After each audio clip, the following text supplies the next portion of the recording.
Hafa and good afternoon to you and to the people of Guam. Today is Monday, November 6, 2023. This roundtable hearing will be conducted by myself, Senator William A. Parkinson, Chairman of the Committee on Fire, Agriculture, Power and Energy Utilities, Public Transit, Unemployment Insurance, and Universal Health Insurance. This hearing is called to order and the time is now 3 o'clock. For the record and to comply with the open government law, notice of this hearing was disseminated via email to all senators and local media outlets on Friday, October 27, 2023, and the second notice was also shared to all senators and local media on Tuesday, October 31, 2023.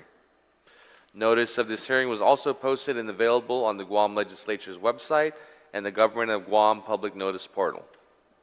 Topic for discussion. The committee will hear testimony and discussion on the following: status of Cannabis Lab, status of licenses and revenue, and regulatory hurdles.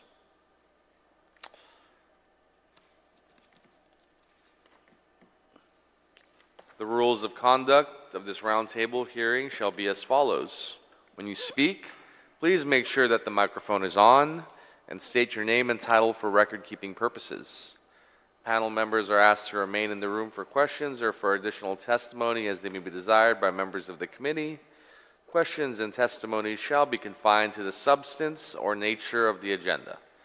Personal infringement as to the character or motive of any senator or any individual testifying is not permitted, and individuals who fail to abide by these rules will be restricted from participating and will be escorted and removed from the room. We will now hear testimonies and discussion, and let me start by giving my opening remarks. We convene today at this roundtable to address a pressing issue that touches upon the health and safety of our citizens, the integrity of our legal system, and the economic potential of Guam. We stand at a crossroads regarding the burgeoning cannabis industry, a path that has been paved with progressive intentions, yet we find ourselves at a standstill due to critical regulatory hurdles that remain unresolved. It is now several years since the people of Guam made their voices heard by legalizing cannabis, acknowledging both its medicinal benefits and its potential to create a new stream of revenue for our island's economy. The intent behind this legislation was clear: to establish a regulated system that ensures safe access for users, eradicates the risk associated with an uncontrolled market, and capitalizes on the economic opportunities that a legal cannabis industry presents. However, despite the green light from our legal framework, we find that not a single license has been issued for the cultivation or retail sale of cannabis. The crux of this stagnation lies with the absence of a critical piece of regulatory puzzle: a laboratory for testing cannabis products. This vital facility is not merely a bureaucratic checkbox, but is foundational to the responsible governance of the cannabis industry, ensuring that products meet health and safety standards for consumers and enabling the regulation of the market. Without this laboratory, we inadvertently perpetuate the very issue the law sought to eliminate: the unregulated sale of cannabis. The continuation of the underground market not only poses potential health risks, but also represents a significant loss of revenue for Guam. The taxes and licensing fees envisioned as instrument to support public services and contribute to our community's prosperity remain uncollected. These are funds that could be directed towards education, infrastructure, healthcare, and public safety. The irony should not be lost on us today, that while the intention was to bring cannabis out of the shadows, we have kind of left it in a dimly lit limbo. This not only hampers the potential for legitimate businesses to emerge and thrive, but also limits consumers to a market that operates outside of our legal frameworks. As we engage in discussions today, it is essential to remember that at the heart of this roundtable is the need for action and solution-oriented dialogue. We must explore practical steps to expedite the establishment of a cannabis testing lab, deliberate on interim measures to kickstart the licensing process, and consider the long-term infrastructure required to support a thriving, responsible cannabis industry on Guam. So I invite everyone here to contribute constructively to this dialogue. Let's navigate through the complexity with the common goal of actualizing a safe, regulated, and economically beneficial cannabis industry for our island. Our community deserves a resolved approach that honors the spirit of the law, safeguards public health, and captures the economic potential that is currently slipping through our fingers. Thank you for your engagement and commitment to moving forward. And let's get this done. So, the first thing that we want to talk about is the status of the Cannabis Labs. Floor's kind of open for whoever wants to go first. Where are we today?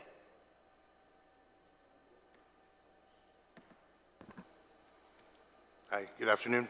Craig Camacho, Compliance Supervisor, DRT.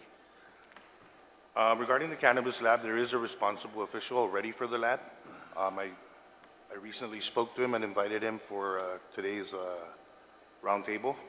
I believe real estate is his hold-up. He's trying to find a property that's compliant with the requirements of the drug-free zone. I do believe he has a location in mind. He's working with land management regarding certain clearances before he can proceed to the cannabis establishment license application phase. That's from my conversation with the RO. Okay.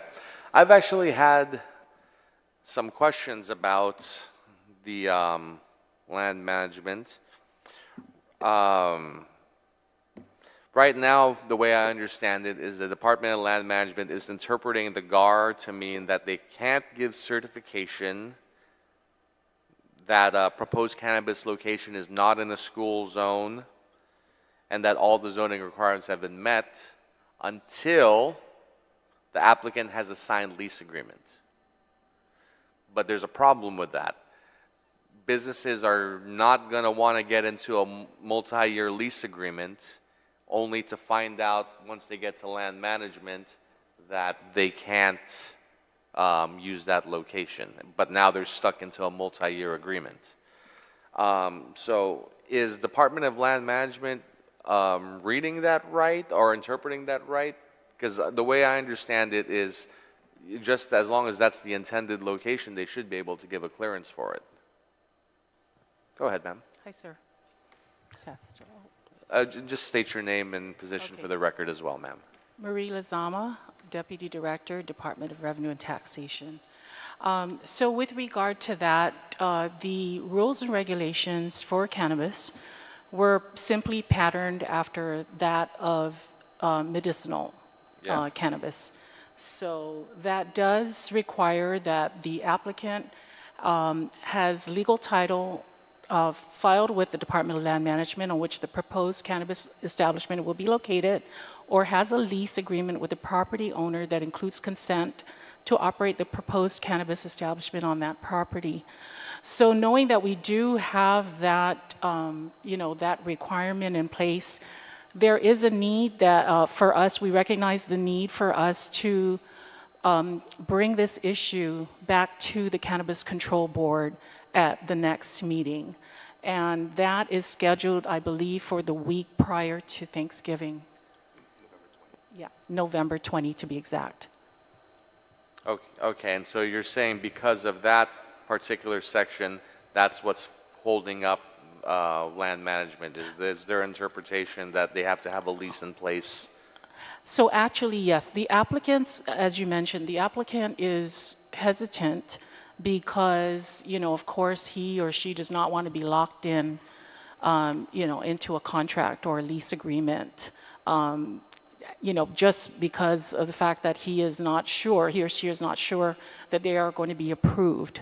So, being that there is that issue, we've discussed whether or not perhaps a letter of intent, will suffice, or perhaps some kind of modified lease. But that is something that we definitely will bring back to the Cannabis Control Board for discussion at our next meeting. Yeah. Well, for situations like this, I always like to look at lowest level solution we can go for. And I would hope that a letter of understanding that, hey, this is where we intend to put the cannabis business, I think that, at least for me, that should suffice for them to just give the clearance on whether or not it's a good location. That would be my recommended solution to that. Yeah. Whether that's done at the Cannabis Control Board level or at the legislative level, I'm open to suggestions on what is the fastest way to mitigate that issue. Okay. I understand. As such, that is the way the law is written, and therefore that is the correct interpretation being taken by the Department of Land Management. Okay, and just so we're clear on the record, because of that section of the GAR, they cannot get clearances unless they have a lease signed, but they Correct. don't know if their lease is good until they get the clearance. So It's they're kind of- hesitant. Yeah, okay. So that seems like something we need to go back to the drawing board and fix, whether it be through the Cannabis Control Board or through the legislator. Whatever, in my opinion, whatever is the most expedient to fix that section of it, I think should be done. Anybody else have anything to add on this section? Go ahead, sir. Hafade, Lawrence Alcairo, Special Products Coordinator for the Medical Cannabis Program at Public Health. As the Deputy Marie Lizama stated, a modified lease may solve kind of that issue with the lease agreement because there's nothing in the GAR that says that the lease has to be multi-year, 3-year, 5-year, 10-year. If they do a month-to-month lease that authorizes the rentee or the leasee to modify the space for the purposes of establishing a cannabis business from month to month, they're able to do that. It just has to be a legally binding lease. There's nothing about a time frame set in the GAR, to my understanding. Okay, so you think this could be done with the way the law is written as is, with just with creative contract writing? That's correct. Okay. Do you think that, like, do people understand that? I guess what I'm trying to figure out is, if we do nothing on this, will people avail of themselves of that option? Do people know they can do this? Because on the one hand, I see where you're coming from, that this can be worked around, but if it can be worked around, why haven't people worked around it? You know what I mean? My understanding is that this is the first time that a applicant has asked, if a letter of intent would suffice because of their hesitancy to enter into a long-term contract. And this was an informal conversation, and we wanted the CCB to hear it directly from the applicant rather than, just word of mouth and having some kind of questions. But because this is a formal setting, we don't mind bringing up that possible solution right now. All right. Okay, anybody have anything else to add on this section? Okay. Well, now let's move on to the status of licenses and revenue. How are we doing on licenses? Talk to me here. Hey, Craig again, DRT. Technically, no licenses issued yet, just responsible officials. We have 14 approved responsible officials and 1 pending cannabis establishment license application. That one is also going through a clearance process with Waterworks at the moment. Okay. And are they having a similar holdup to land management? What's the holdup with the water? That one I'm not familiar with. I have been trying to reach out to the responsible official just to update the CCB at the next meeting. I've been unable to communicate with that RO as of today. But that was my last update, that he's just pending a Waterworks clearance for his CAL application. Okay. And how much of the lack of licensed businesses is related to the lack of a lab, in your opinion? Because in my opinion, that's the main reason we don't have them. Oh, yes. I communicate with the approved ROs pretty much weekly. They're all just waiting for the movement on the laboratory RO and the CAL before they move forward with their application, considering they can't have any product until the lab's in place. Yeah, we're at that famous chicken and egg situation. Which one goes first? See, this was, even when I was on the Cannabis Control Board, this was a situation I kind of saw from the beginning. And some legislation that I tried to, not legislation, but provisions that I tried to get put into place was an abatement on lab testing, where I looked into some of the states that have done this in the States, and they actually came at it from a different angle. They came at it from the angle of their state may have 3 or 4 labs in the state, but even with 3 or 4 labs, they were not enough to meet the demand for testing. And so they put in an abatement provision so that nothing would rot on the vine. And basically the gist of it is, if for whatever reason cannabis can't be tested, then the testing requirement is waived. But if it can be tested, it must be tested. And I think it's time to revisit an option like that. If the lab is the great holdup, because the thing is, somebody has to go first, whether it be the businesses themselves producing cannabis and selling it, or the labs. Somebody has to go first. And nobody wants to go first because nobody wants to be the first one on the dance floor. And I get that.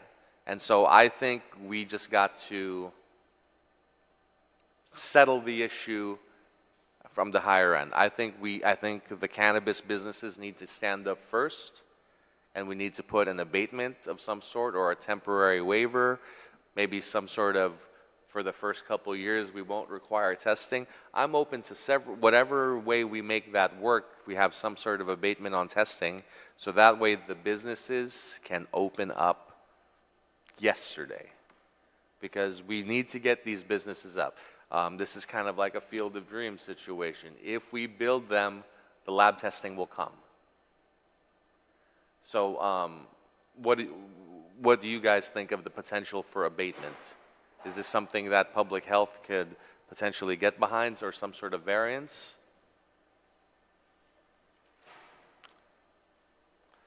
I'd like to welcome my colleague, Senator Kanata.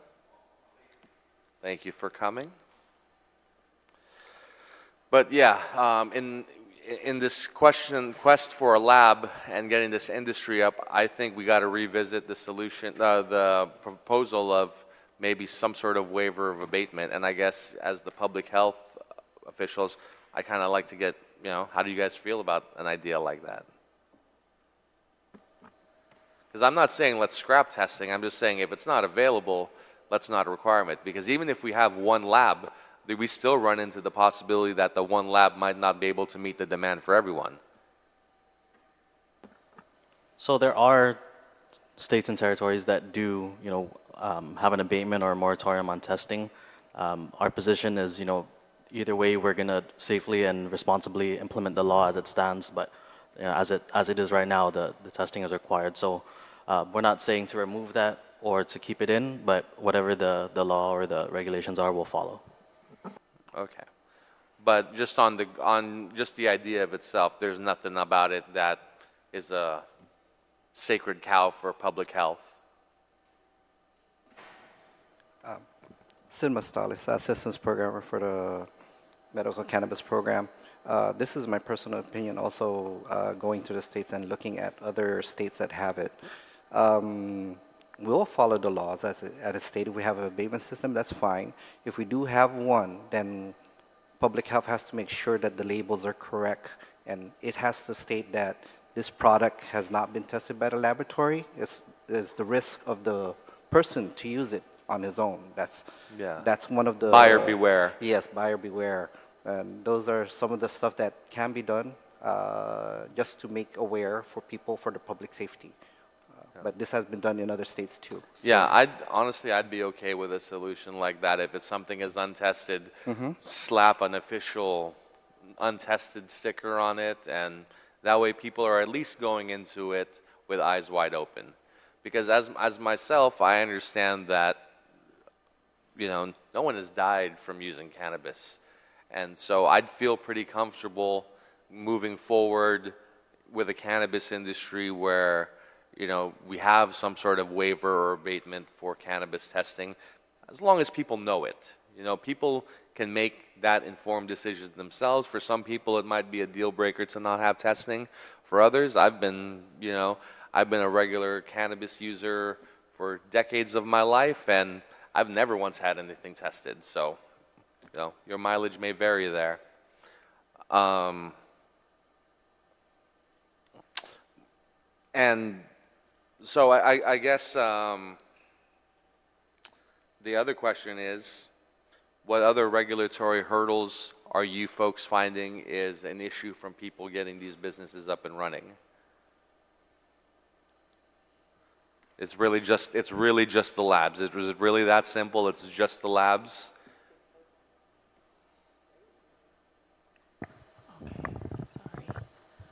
Okay, I think perhaps one area of concern, which we have not heard, has actually been settled, is in the area of banking. And so that is something that, you know, we certainly need to go back and check with the institutions, you know, and so forth with regard to actually accepting funds generated by cannabis. Okay, so we're still having issues in terms of banking. Yeah, there may have been some movement, but I'd rather not speak on their behalf. So I guess my question is, though, is banking preventing businesses from opening? at this point in time, it isn't banking. That is because we have, you know, with regard to opening up, you know, in addition to the responsible official, you know, license and so forth, there's the administrative business license, which we can certainly provide in order for them to go ahead and, you know, do all the things administratively with regard to opening, you know, an actual business. So I think, Craig, was there anything? Yeah. Yeah. Yeah, just to add, no, to answer your question, no. Banking at this point is not holding up the ROs from applying for the license, applying for the CAL. Right now, the Treasurer of Guam's accepting it on a cash and check base only. Okay. Because I understand there's lots of different things I know that could be changed and fixed with the cannabis industry. I know a big point of contention for some farmers has always been the nutrient requirements. But today, the thing I'm most interested in is, at least in your opinion, what are the things that are most stopping businesses from opening? And so far, I'm hearing the biggest one is the lab. Is there anything besides the lab that's really hampering us here? No. Like I mentioned, the ROs, they're just waiting for movement on that. I met with them. They have their application packets. But I will say, in conversing with them, I mentioned it at a CCB meeting, it's going to be real estate. I mean, I think right off the bat, you're looking at 8 retail shops that are proposed with their responsible official. So even working with them and them shopping around, they're overlapping each other. They're going to be kind of fighting for prime retail space with the zoning requirements and the drug-free zone. So, But there's at least like a baker's dozen worth of responsible officials signed up, though. correct. Okay. And it just seems to be, from all indications, the lab is holding everything up. Correct. All right. So if you guys don't have any opposition to a lab, I think the direction we should be looking at is some sort of abatement, whether we put like a fuse on when lab requirements start or whatever. You know, let's really put our heads together on it and think about what type of abatement are we going to look towards that would be comfortable bringing to the Cannabis Control Board or the legislature.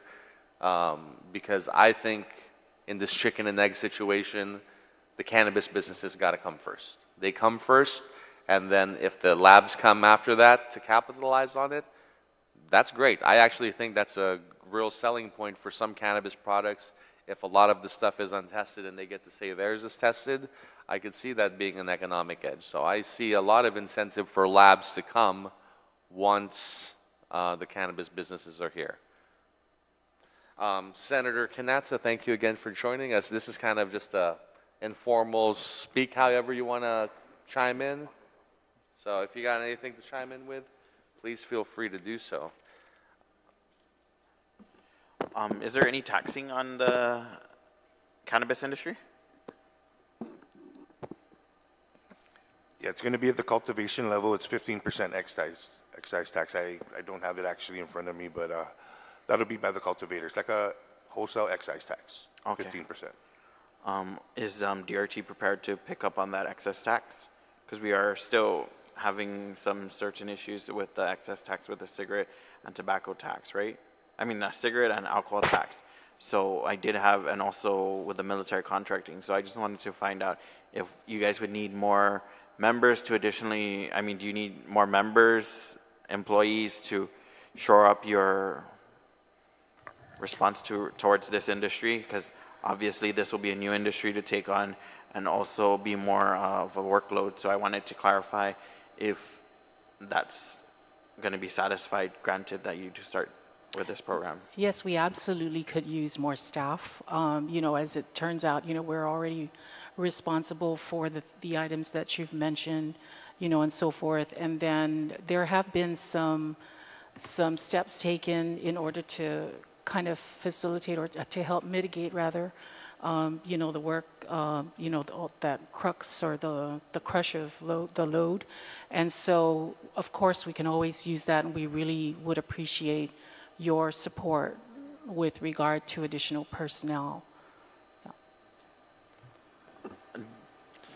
Public health, do you need anyone to help in this endeavor? Do you guys have teams ready to assist? I mean, I see that there is a small team put together, but do you need additional support to promote this program? I mean, not promote, but operate? Definitely when we get to the more mature stages of the industry, we could use the staff to assist with lab verification and other steps. But I think as is, the important thing is to get the industry started so that we can look at what it would really take in terms of staffing to collect the taxes, to do the lab testing, et cetera. Other than that, Mr. Chair, I have nothing further. Just wanted to see what the operational issues might be come down the road. Yeah. Thank you.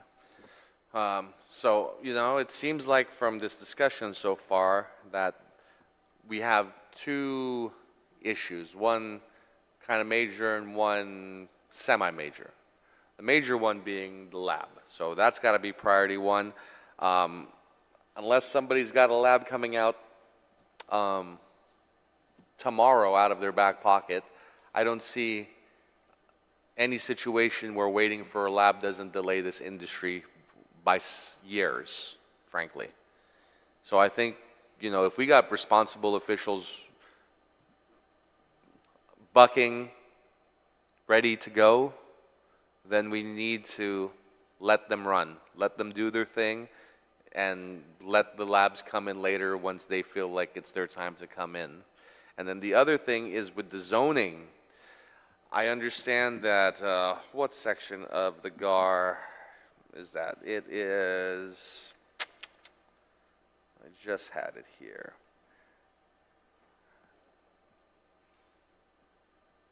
But anyways, that section of the GAR is saying that they must have a lease. I take your point that maybe somebody could do a modified lease, that there might be a solution there. But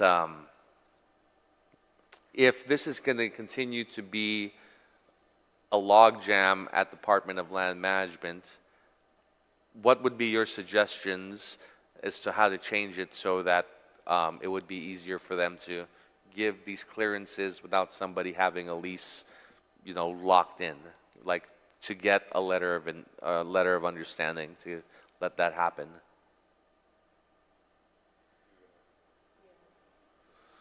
We would have to discuss that with land management, but as I mentioned, we will go back to the CCB and discuss this actual issue on November 20th.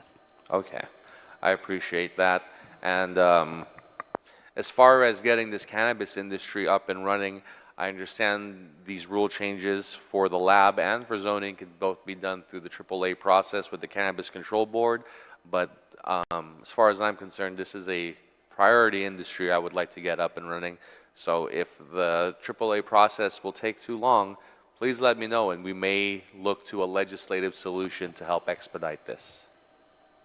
Yes, sir.